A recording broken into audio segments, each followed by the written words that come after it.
आज के समय में बढ़ते साइबर अपराधों से लोगों को जागरूक करने के लिए नोएडा एशियन लॉ कॉलेज में कॉन्क्लेव ऑन डिजिटल डिग्निटी 3.0 का आयोजन किया गया, जिसमें एआई, डीप फेक और वैश्विक निगरानी के युग में साइबर खतरों, गलत सूचना आदि विषयों पर चर्चा की गई।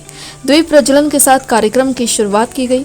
कार्यक्रम में doctor Sandeep Marwah, president ICMEI, chancellor AAFT university of media and arts, doctor Pradeep Rai, justice Rajesh Tandon, doctor Pawan Duggal, Maya Sherman IFS, Deepak Kumar Kedia IPS जैसे गणमान्य महानुभावों ने अपनी उपस्थिति से कार्यक्रम की शोभा बढ़ाई। डॉक्टर संदीप मारवा ने उपस्थित सभी लोगों का शुक्रिया किया और कहा, प्रौद्योगिकी के तेजी से विकास के साथ डिजिटल दुनिया को साइबर सुरक्षा, गलत सूचना, डेटा गोपनीयता और AI से संबंधित चुनौतियों का सामना करना पड़ रहा है। लोग डिजिटल अरेस्ट, डीप फेक और AI से होने वाले साइबर अपराधों से डर जाते हैं और कई बार गलत कदम उठा लेते हैं, लेकिन हमें इनके बारे में जागरूक होने की ज़रूरत है। वहां मौजूदा अतिथिगण ने भी साइबर अपराधों के बारे में स्टूडेंट्स को जानकारी दी और उन्हें जागरूक होने के लिए प्रोत्साहित किया। कार्यक्रम के अंत में डॉक्टर संदीप मारवा द्वारा अतिथिगण को मोमेंटो देकर सम्मानित किया गया। आज का जो सेमिनार है अत्यंत महत्वपूर्ण है, क्योंकि पहली बार आप इस लेवल पर इस प्रकार की जागृति और जागरूकता स्टूडेंट्स में, प्रशिक्षकों में कर रहे हैं।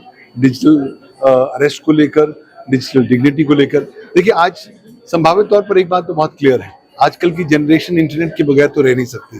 इंटरनेट जीवन का मूल मंत्र बन चुका है, लेकिन कहीं ना कहीं हमें आभास होना पड़ेगा कि साइबर क्राइम एक महामारी के तौर पर उत्पन्न हो रहा है, हमें टारगेट कर रहा है। हमें लगता है कि हम टारगेट नहीं हो सकते, ये मानसिकता गलत है। हर व्यक्ति साइबर क्राइम का शिकार हो सकता है, इसलिए जितनी ज्यादा जागरूकता दिलाई जाए साइबर इश्यूज को लेकर, साइबर क्राइम को लेकर और साइबर हाइजीन को लेकर, उतना महत्वपूर्ण है। देखिए, ऐसा है कि जो भी नई तकनीक है आज के ज़माने में, उसकी कई सारे एडवांटेजेज हैं और डिसएडवांटेजेज हैं, तो इन दोनों के बारे में जानना बहुत ज़रूरी है। कई बार आप देखिए, डिजिटल अरेस्ट हो रहा है, गलत तरह के वीडियोज़ आ रहे हैं और उसकी वजह से कई बार उनका हैरेसमेंट हो रहा है, ज्यादती हो रही है।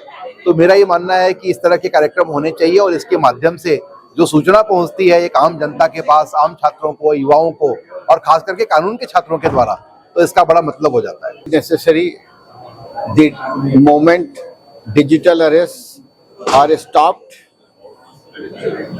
I will be happy, and in the villages people and all the people, it's very necessary to educate them about the cyber crime and cyber technology, and many of us are completely ignorant, and therefore the time has come where the legal aid includes this cyber crime.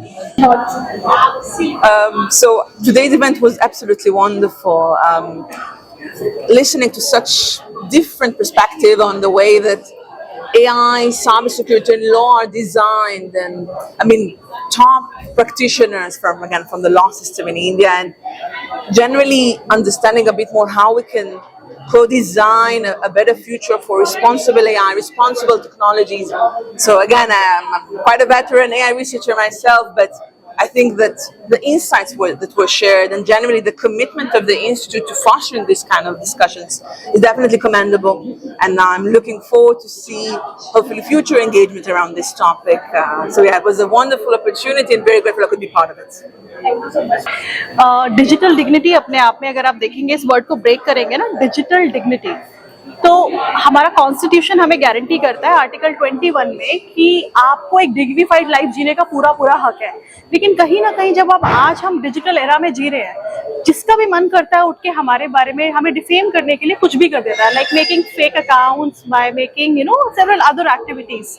तो मुझे लगता है इस conclave को करने का main agenda हमारा यही है कि हम अवेयरनेस क्रिएट कर सके और ये बता सके, अगर इफ सपोज कोई इसका विक्टिम हो जाता है, they should not be worry about it, they should need to take a proper action. Police को रिपोर्ट करो, we are all with you. आज की इस कॉन्क्लेव का सबसे बड़ा महत्व यही है कि जो आज की जनरेशन है वो डिजिटल मीडिया के ऊपर पूरी तरीके से निर्भर हो चुकी है और उस के दौरान कुछ ऐसी अनहोनी चीजें हो जाती हैं जिसकी वजह से हमने जो अभी तक रियलाइज किया है कि depression, suicides, breaking of relationships ऐसे बहुत सारी चीजें हैं जो अचानक पैदा हुई हैं, जिसके लिए शायद हो सकता है समाज अभी तक प्रिपेयर नहीं था।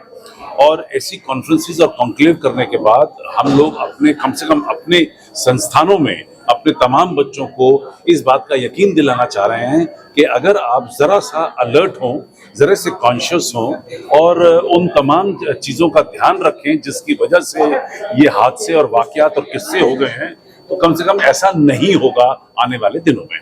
और विभिन्न स्पीकरों के जरिए हम लोगों ने अलग अलग बातों को इस वक्त यहाँ पर पूरा महत्व देते हुए बच्चों के सामने रखी हैं।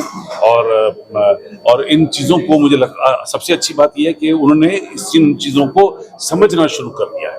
तो आज का ये पूरे दिन का कार्यक्रम है और आने वाले अगले सेशन में बहुत सारे चर्चित वकीलों का और लॉयर्स और बड़े बड़े लोग जो इन ऐसे डिजिटल मीडिया के साथ जुड़े हुए हैं या क्राइम्स के साथ जुड़े हुए हैं, जिनका जो इन चीज़ों को पकड़ लेते हैं, जैसे अभी आईजी साहब आए और सीनियर सुप्रिटेंडेंट पुलिस यहाँ पर मौजूद हैं, तो ये लोग इन तमाम चीज़ों को बताएंगे और बच्चों को, स्टूडेंट्स को कॉन्शियस कर देंगे कि वो गलती ना करें।